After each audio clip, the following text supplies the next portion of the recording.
Assalamualaikum warahmatullahi wabarakatuh.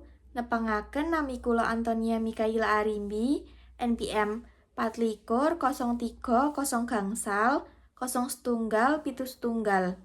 Teng mriki kula badhe nembang pangkur laras pelok patet 6 kagem tugas basa daerah basa Jawi.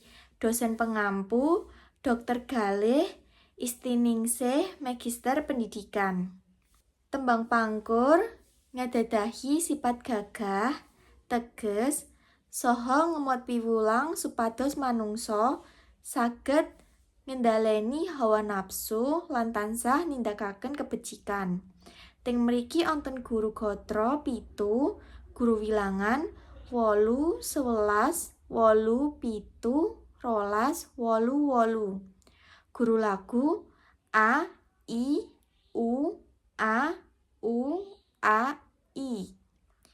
Sedurunge nembang kula badhe maturaken bahwasaning tembang niki sepisan inggih menika pangkur. Pangkur migunakaken laras pelok patet 6. Tembang menika nggambarake semangat saha piwulang tumrap gesang. Salajengipun kula badhe nembangake tembang pangkur. Sugeng midhangetaken. Titi laras. Lumomomomo lululu lumomomonem cici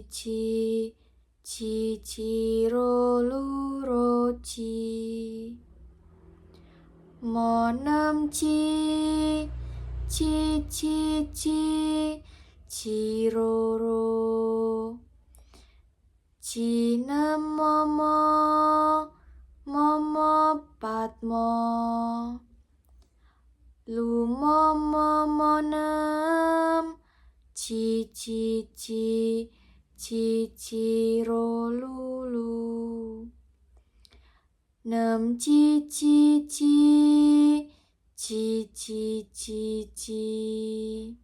cirolu luroci. Cakepan. Mingkar minggur ing angkara